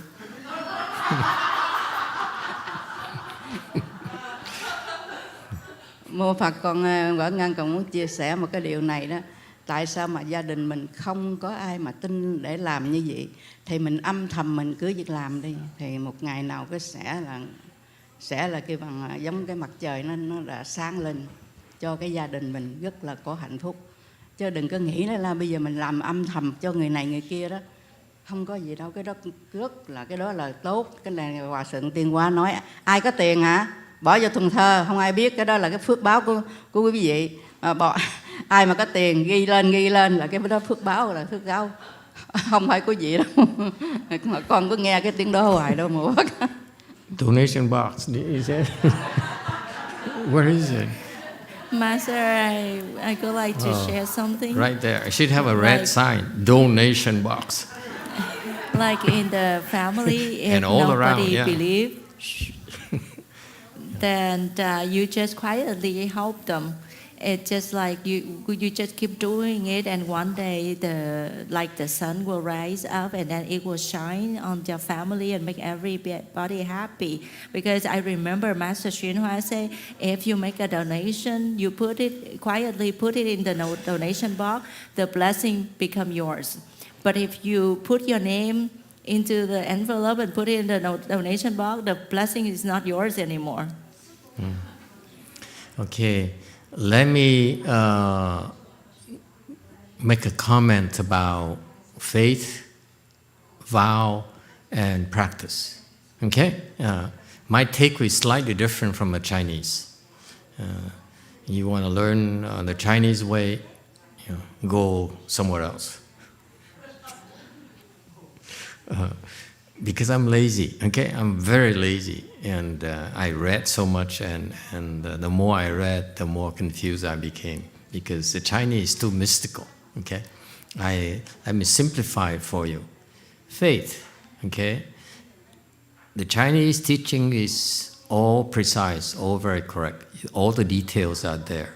And I would summarize it for us Westerners, okay, you look at it, is faith in a good no advisor. That's number one to me. You have faith in a good no advisor, that good no advisor choose him properly, okay? Like Master YongHua, okay? If you have problems, okay, with the Pureland Dharma, I recommend you pray to him, okay? He will give you the answer. You can have faith in that, okay? He's a good no advisor. If you, let's say you say, I don't know how true is that, and you pray to him, you bow to him, eventually he'll come back and he'll tell you, he'll guide you, okay? Right there. If you can have questions, you have some doubts about this and that, pray to Master YongHua, because that's his job to help firm the faith in you. The monks and nuns, by the way, in my generation, cannot say, I stress again, cannot say they're Mahayana monk unless they understand Pureland, understand Chan, understand Tantra, understand teachings, understand precepts. You don't understand that, you're not a Mahayana monk, period. That's our standard. It's the standard the Master YongHua set for my generation. Okay? So if you have questions about Pureland Dharma door, Chan or whatever, that monk there, that late Chinese master, Master YongHua, is responsible for all 5 schools. You have any questions, any doubts, pray to him, okay? He'll help you, okay? Guaranteed. Because I heard so many people told me already, this is from what people told me, I don't like to pray to him, okay? For some reason, okay? We don't get along. You want the truth. I'm still bitter about the fact that he abandoned me, okay? But that's just a personal thing. So many people related to me in how they had questions and doubts and looking for this, looking for that, and they prayed to him, and he gave them the answers, okay? Yeah. So you trust, you put your trust on someone who's competent, who's a sage, and you'll be safe, okay? Don't put your trust, your faith, your trust on an idiot, okay? Unproven, uncertified monk or nun. In Mahayana, all bona fide teachers are certified. That's our strength. And once you know, and I keep on reminding you, there's a great teacher called Master YongHua, okay? And when you pray to him, he will guide you, guaranteed. Okay? So when you have a need and you don't know how to go about it, pray to him. Don't bother calling in and ask me this, ask me that. I just give you crap, okay? Because I need to sell. Okay. There's mortgage, there's utility bills, and all those things, okay? To be honest with you. Okay, so have faith, a good no advisor. That's what I do, okay? I have faith in him. And I found that when I had questions, I went back to his teachings, they're all there. The answers are all there. That's why I have so much faith in him, okay? It's proven for me personally. When you have faith, then you must make a vow. Why you have to make a vow? If you have faith in going for rebirth to the Pureland, then you make a vow. What is that vow? The vow is very simple. It says, I want to go to the Pureland. when I die. That's it. Don't say that I want to go to Pureland. I'm teaching you. I want to go to Pureland when I die. Those other Asians, they say, I want to go to Pureland because that's what they're taught by their teachers, like the Asian teachers. I'm teaching you. I want to go to the Pureland when I die. That's a slight difference. It's a small qualifier. When I die. That's fairer to my family. You know what I mean? Okay? So, because the Chinese, they say, I want to go to, the Asians, I want to go to the Pureland. But they forgot to say, when I die, that's why they don't go to the Pureland. Those poor Asians. And they stay here and get picked on. So, you make a vow. Why you need to say that? Number one, because you want to make sure that you do it as quickly as possible at the end of this life, not next lives again. Okay? And number two, the other reason is that it's hidden. Okay? It's called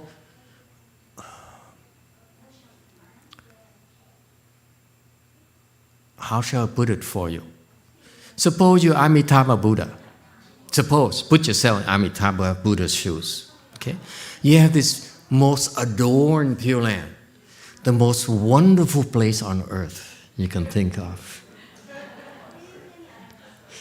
Okay? Just bear with me for a moment. Okay? Assuming that you are the Buddha there, and you have this beautiful place that is the best place at all for everyone in the universe you can think of, okay?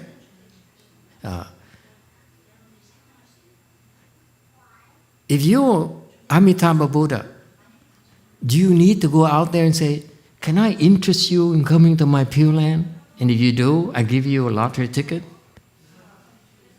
Huh? Would you have to do that? Would you do that? Of course not, right? It's demeaning. I'm the Buddha, come on. I have the best place on earth. Remember? And I have to beg you? Excuse me. So that's why the second requirement is you have to make a vow. You have to say, I'd love to go there, even though you don't mean it. Let's face it, okay? We say a lot of things in this life we don't mean, especially to our wives. Okay? Agree? So at least say, I like to go, I love to go there. Okay? That's why he needs to hear from you. Is that clear?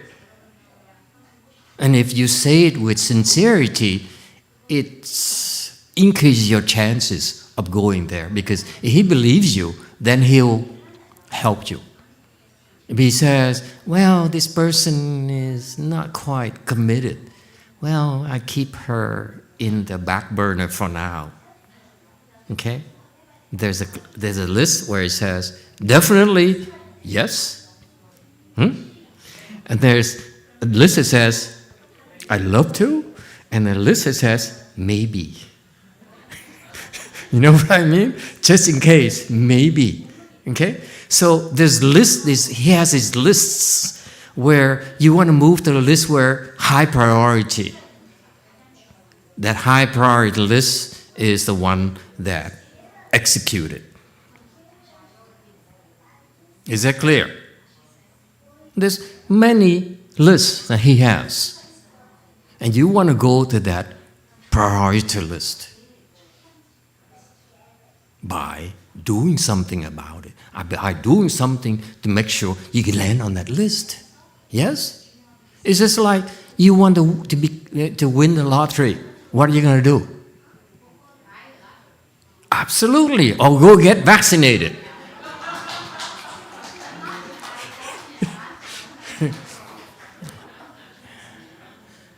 Down, girl. Down, down, down, down. My point here is that you should get vaccinated. I know some of you are so crazy about you refuse to get vaccinated. I love to rub it in your face. So you don't want to become a millionaire, right? I do. I plan to get vaccinated soon, as soon as they increase the price money a little bit higher. I'm waiting, just between us, okay? I'm waiting for them to get so desperate. They said, oh, few people are so getting vaccinated, let's increase the price money to $3 million. Then I go right away, I stand in line, I'm first in line, let me tell you. Okay, anyway, so the point here is that you have, number two, you have to say, I want to go, okay? Because the Buddha, out of self-respect, he says, I'm not going to tell you. Who do you think I am? I have to sell to you now? I have the best thing, the best deal possible, and I have to sell to you? If I have to sell to you, it's not the best deal. Agree? Similarly, just in case you forgot, I don't need to sell to you, you need to come to Blue Mountain Temple. Got the same logic. You see what I mean? Why do we need to sell you? Because if you don't recognize value, there's no point in telling you. Right? So the vow right there is to say, yes, express your wish. You spell it out. Don't say that, don't you understand me? No, I don't understand you. You have to tell me what you want. Okay? So the vow is that. The Chinese explain that, you make a vow, and so that the Buddhas and Bodhisattvas will help you in all those things. The Chinese have a lot of explanation of all these things. For me, it doesn't quite work, because I come from a sales background. I was a salesman. The point here is that, why does he have to sell you? He doesn't. You have to sell yourself to him. I want to go there. I want to move to California from Texas. You understand? You get my point? You need to express your desire. That's the vow right there. That's what it means. You don't express yourself, no one's going to help you. You have to ask for help. I wish I could go to the Pureland. I wish the Buddha would help me. I wish that, I really, really want to go there and so forth. You have to tell us. Okay? So far, so good? It's out of self-respect from your perspective. If you're not going to sell yourself, if you don't lower yourself and demean yourself by trying to push it on someone else.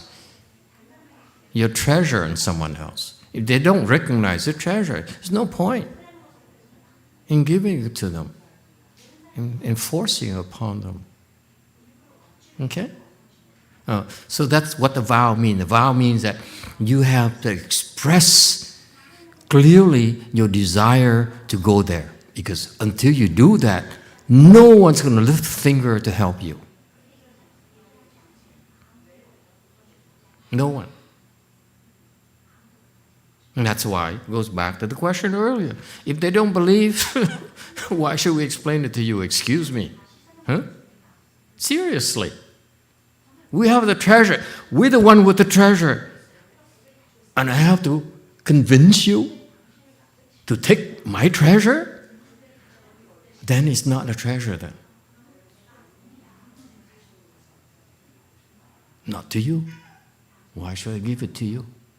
Let me give my treasure to someone who really appreciates it. You know what I mean?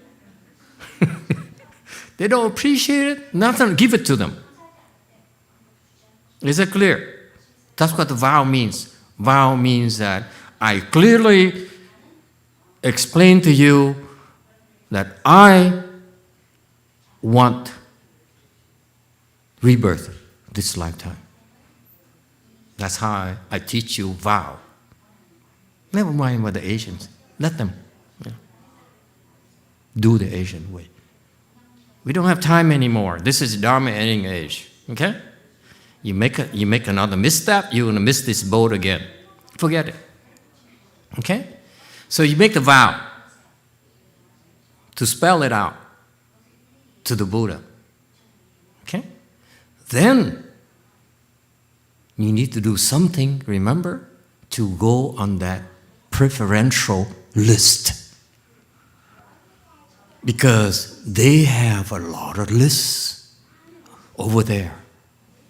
You know, the priority list, and then lower level list, and next lower level, next lower level, next lower, next lower level. So many levels. So we want to be on that high priority list. Let me tell you, when Vietnam fell, let me bring back some bitter bad memories of some of you. Okay, when my last country, previous country fell. Okay, in 1975. The communist armies were on the way to the capital, taking over the capital. Okay? And it's total panic everywhere. My family, my father, my mother, my grandmother, and my siblings. My father happened to be a colonel of the Vietnamese armed forces. So if they come in, he'll be the first to go to the concentration camps if he makes it, if he survives the first, some of them are shot. Okay,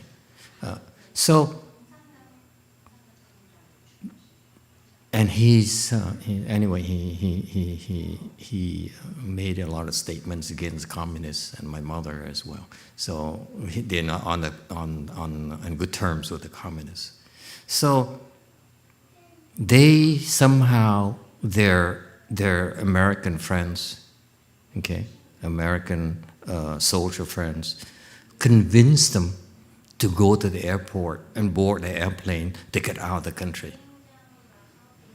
My father, understandably, my late father, understandably, says he couldn't think. He was so disoriented. He just he lost his mind, lost his clarity of mind. So my mother told me, she said, I had to pull him along, arrange for the whole family to get on the car, and then they drive to the airport right there, and pass the GIs who manned the gate and so forth, and that's not how they made it to get in line, waiting for the airplane, and then somehow as they were waiting on that in line right there, the American advisors, American soldier advisors recognized them, so pulled them to the front of the line and got an airplane. So my father, my mother, my family were the first few families who got out of Vietnam. Got the drift? Don't you want to be on that list when you really need to get out? Huh? I'm asking you, what are you doing to get on that list? That's what practice means to me. Let the Chinese, let the Asian, let the Taiwanese, okay, do it their way. We don't have time. Okay? We cannot afford to be on a lower priority list. Let's gonna get on the high priority list so that we can get out when we die. And that's what practice is to me. So how do you do that? Someone might want to ask. Okay, number one, get in Buddha recitation, samadhi. That's it. Next few days, getting in samadhi, you're on that list, guaranteed.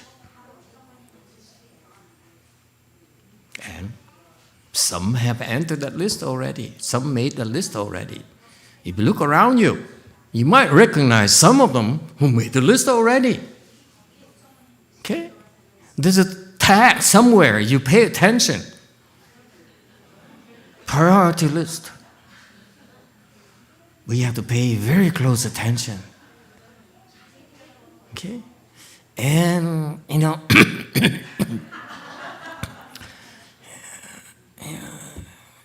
information costs money.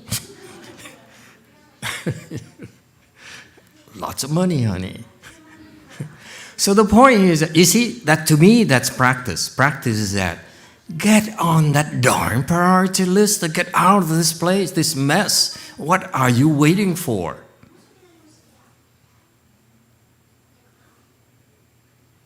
So the question is, I give you one tip.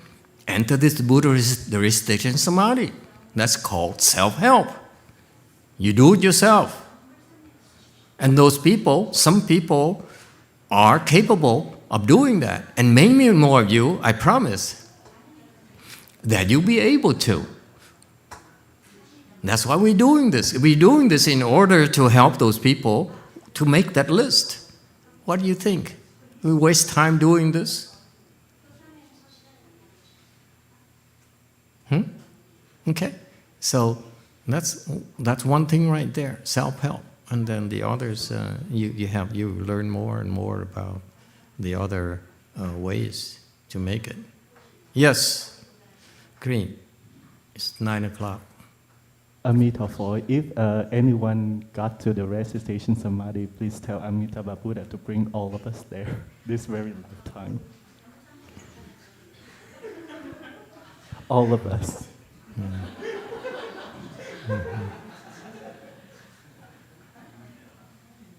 Dream on.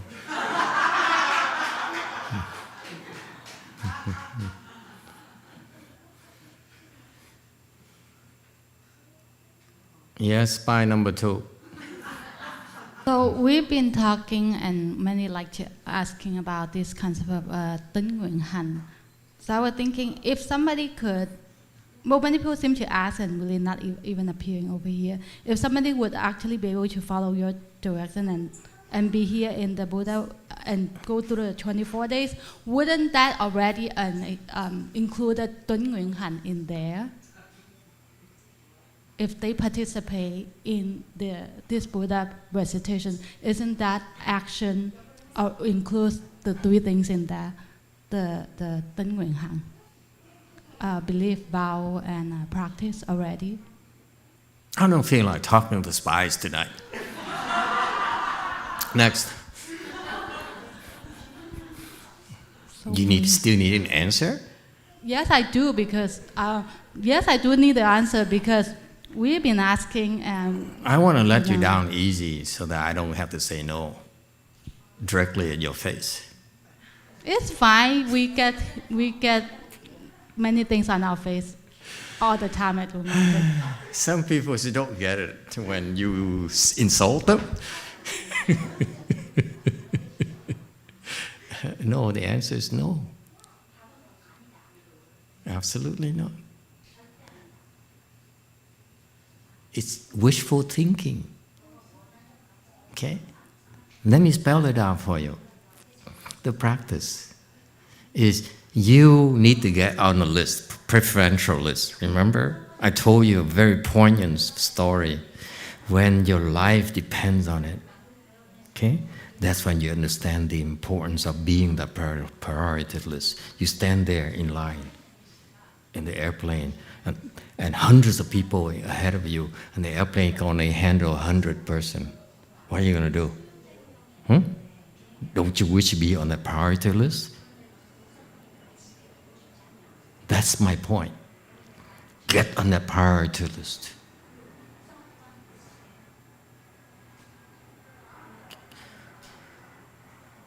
And yes, Red. Thank you, Master. This Memorial Day weekend, my wife and I got to go to an outlet for the first time in 2 years. So I wanted to say thank you, Master, for all the work you're doing behind the scenes for the state of California to help with the COVID crisis, because I was able to get Wetzel's pretzels with the cheese dip and a large lemonade with ice, and it was wonderful. I haven't been able to do that in so long, so thank you, Master. But on the topic of sales, let's hear it. So, you know, we were at the Camarillo outlets, and there was a wonderful breeze, and there were people there. Not too many, but, you know, enough. And everywhere we're walking around, you see on the signs, you see BOGO, BOGO, BOGO, BOGO. I don't know if anybody here knows what BOGO means. What's a BOGO? Buy one, get one. My kind of deal, yes. And so we were, I was specifically looking to buy shoes for my wife because she likes to walk so much and she wears her shoes out so quickly.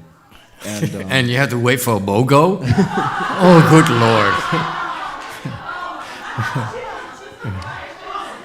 Lord. We need to have a talk after this. Master, I couldn't agree more. My wife won't let me buy her things. That's called Pureland, by the way. I mean French Pureland. My wife won't let me buy her things unless they're on sale, so I have to pick and choose my opportunities. And you believe everything she tells you? Son, we have so much to learn. I agree, Master. I agree. So we're so I know it's a long story. I apologize. But so we're in the New Balance outlet store, and it's a buy one get one 50% off, and they have like every size you could want. They even have the wide sizes, and so as long as you buy one shoe, you get one 50% off. But in terms of a Pureland Dharma door sales pitch.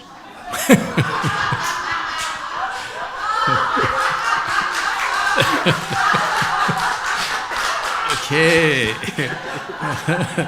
You guys like it because you all know where he's going.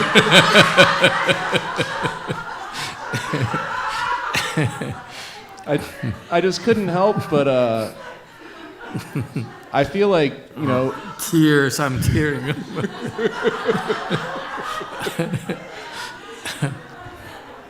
It occurred to me that you know, if the New Balance store ever had a sale where it was Boga, B-O-G-A, has anyone ever seen Boga? Buy one, get all.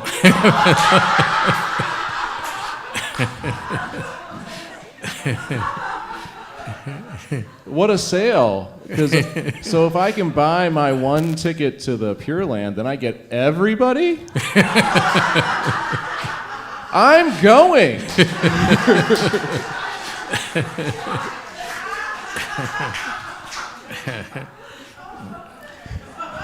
Yeah, Koreans, now you know, Americans are very cheap.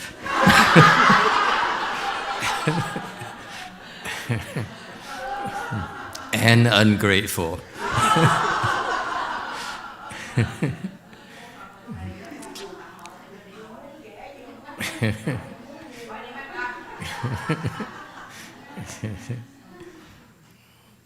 Okay, anyone else? Seriously? I'm not going to touch that with a 10-foot pole. Yes, go ahead, white.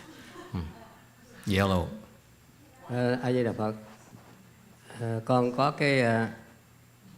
một cái ý kiến là cái lòng từ bi, đại từ đại bi của Đức Phật, là con không có may mắn như ba của thầy mình được đi vô phi trường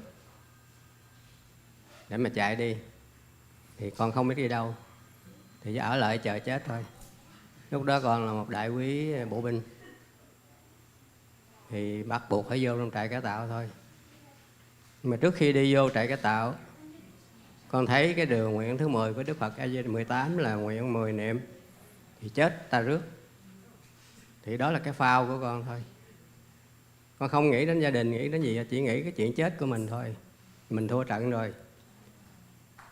Thì mỗi đêm con lấy ngón tay con niệm 10 niệm Nam Mô A Di Đà Phật. Không có 11 mà cũng không có 9. Thì 3 tháng sau Ngài đến trong mơ, lấy y trùm lên dẫn đi. Thành ra cái đó là ý con nói là một cái lòng từ bi rất là vĩ đại của Đức Phật. Vào trong chỗ chết cũng không có bỏ. Nhiều lúc đó nếu con đi cũng không có tiền, mà cũng không có biết đi đâu. Và một cái thứ hai là năm 2008 sau cái Black Friday đó, thì con dự một cái Phật thất ở trên Sacramento. Cũng như đây là 4 giờ sáng là đăng nghiêm thập chú. Rồi lại Phật, kinh hành, ngồi niệm Phật. Không có giờ nghỉ, là ăn cơm ai đói xuống ăn chứ không có break time. Thì đến 3 giờ chiều tự nhiên đang đi kinh hành thì tất cả ý nghĩ con nó dừng lại hết. Không thấy đâu nữa, rất là mừng, mà chỉ còn cái tiếng A Di Đà Phật thôi. Thì lúc đó là rất là mừng. Mà không biết hỏi ai thì cái ông thầy, ông mắc có khách cũng không hỏi được. Thì nó kéo dài khoảng 2 ngày. Là chỉ còn A Di Đà Phật, còn ý nghĩ lăng xăng mỗi ngày, không biết nó đâu hết rồi. Và thứ ba là sau khi xuất gia, một cái bữa đó chiều ngồi niệm Phật để chung với thầy ở đây. Bữa đó thầy làm Bueno, con quánh mỏ. Thì bữa đó trong đạo tràng, bữa khoảng chùa này nè, khoảng 10 người à. Thì sau khi cái thời niệm thầy nói mọi người ở đây đều nhập định hết á. Thì câu hỏi của con là 3 cái chuyện. Thứ nhất là con thấy Đức Phật. Thứ nhì là 2 ngày không có ý nghĩ khởi lên. Và thứ ba là niệm với thầy 15 phút mà được nhập định đó. Vậy con có được vô cái list chưa? Xin hết.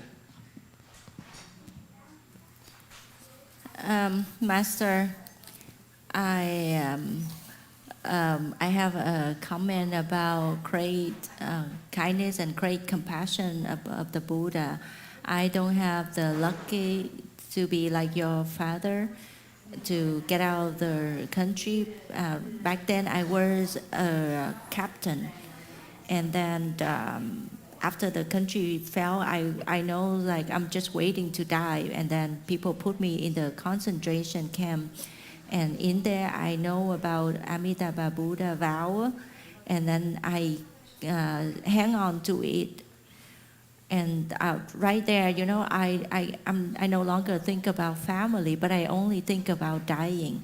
So every night I will use my finger to count 10 times the Buddha's name. 3 months after that, I dream about the Buddha. He used his sash to cover me. And that's to show like how compassionate the Buddha is. He will not, like I was about to die, but he will not abandon me. And then back then, you know, even if I have a chance to go, to leave the country, I don't have money and I don't really know where should I go. So the second incident was in 2008, that is like the Black Friday, I attend a retreat in Sacramento. The schedule is similar to here, that we recite the Buddha, we recite the mantra, and then we walk around, and we don't have schedule to break. Whoever hungry will just take off and go to the kitchen and eat, and then after that join with everyone. And then during that retreat, suddenly I felt like all of my thoughts die, and then I only have the thought of the Buddha, and that lasts for 2 days. And then the third thing is like after I shave my head, and one Fauci here at this temple, Blue Mountain Temple, Master was doing Bueno. I hate the word fish, and back then we have around 10 people. And after the section, Master said that all of us there enter Samadhi. So I'm telling you that the 3 incidents happened like that. I would like to ask whether or not I have my name on the priority list or not. Thank you. It's getting hot already.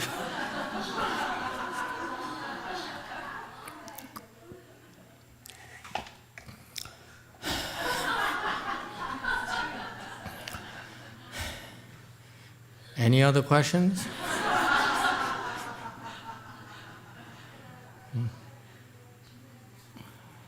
Help?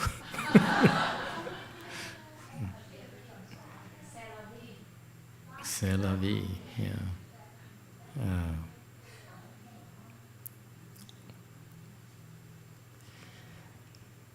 The founder of our Pureland school, Master Hui Yin,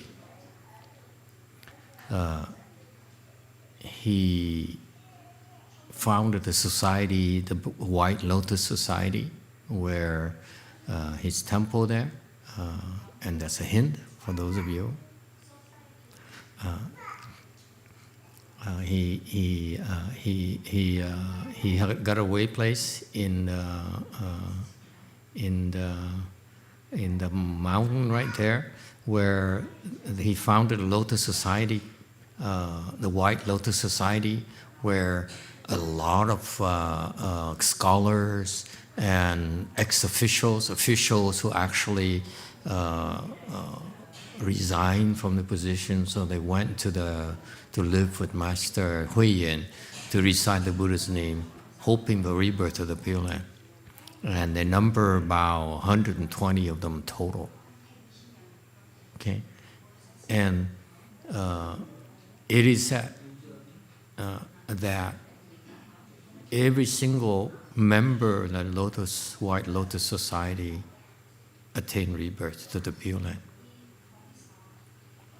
All they did was to live in that colony and recite the Buddha's name every day until they died.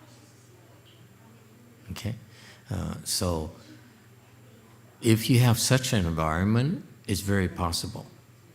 Okay, so in the future, we'd like to create that kind of colony in the future as well, the Pureland colony, if you will,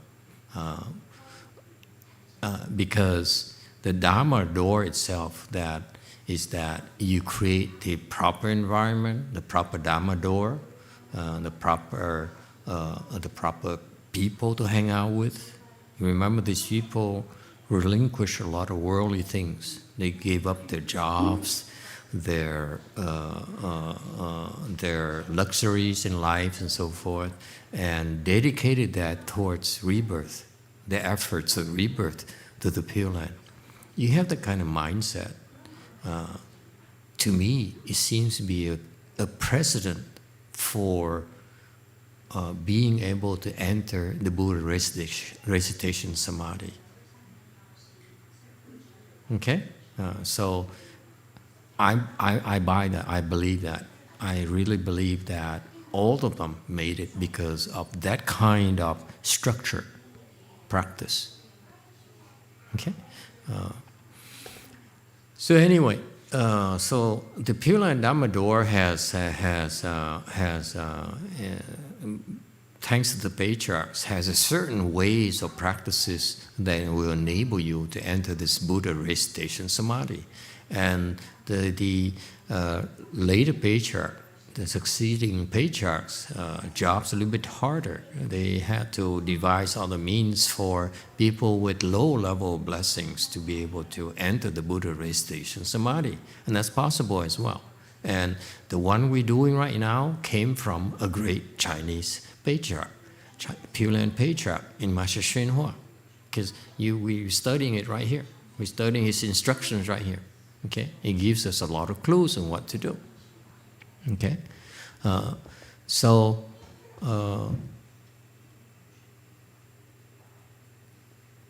My answer, direct answer to him is that he's in a different class than the rest of you, in that he's here in order to help propagate the proper Mahayana Pureland Dharma door. Okay? He's not the same as you. Okay? Just put it this way for you. Let's talk about Amitabha Buddha. Yeah, the master, great Master Shang just said, he knows everything. He knows what's happening here at Blue Mountain Temple. Assuming he sits there in this Pureland, this beautiful Pureland area, in his throne, and he saw that, this old monk here, okay, is working hard and propagating Pureland Dharma door, okay, making sacrifices. He had a good job. He had a great job, paid well, and they loved him, and he abandoned all that in order to shave his head, and now, several years later, almost 10 years later, now he's propagating Pureland Dharma door. So it's an act of sacrifice. Right? Many sacrifices he made. Okay. Do you think that the Buddha would let him not go to the Pure Land in his lifetime after all these sacrifices?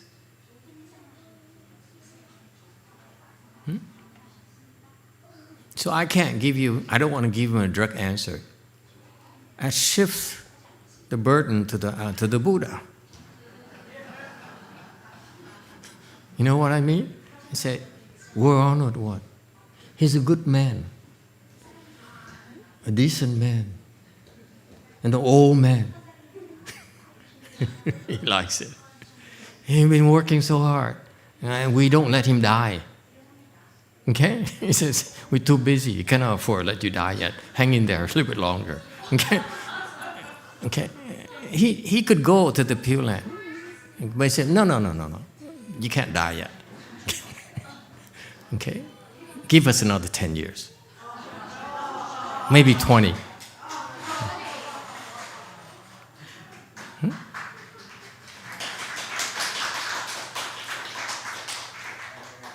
And your job is to help propagate the Pure Land Dharma door. Think about it. That seems to me, just between us, don't tell him. It seems that it lies in the category of what? One of the three. Which one is that?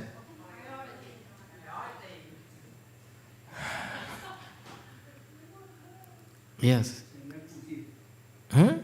What is it? Faith, vow, and practice. Which one is it?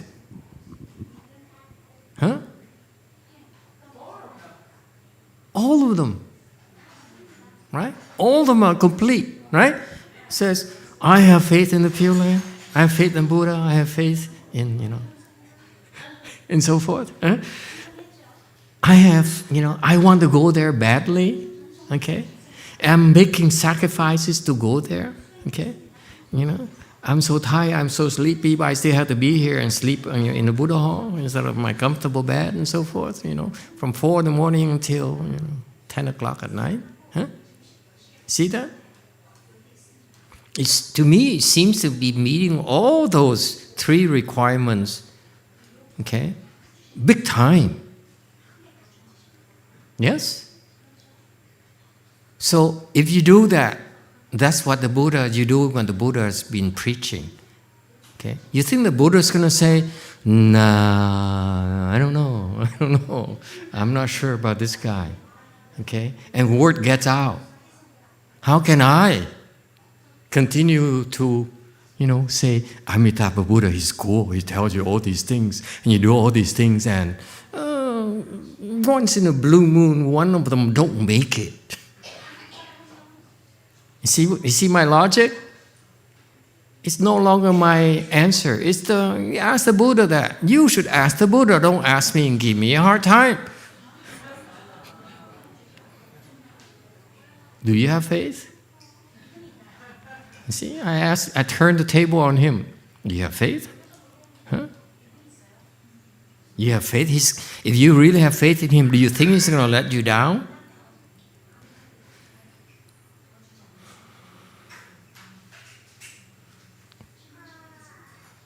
Any other questions? Yes, Green. I'd just like to say thank you, Master, for helping my mom go to the Pure Land. When I started coming here in 2017, the only person I would talk about when I learned of Buddhism here would be my mom. I talked to her about Master YongHua and his vows that he made. And I remember, I forget at what time, but before she died, she said she had a dream of going to a temple and meeting monks. And I just like to share that with you. Thank you. Okay, any other questions? If not, we can stand up and do the great transference and end the day. Okay?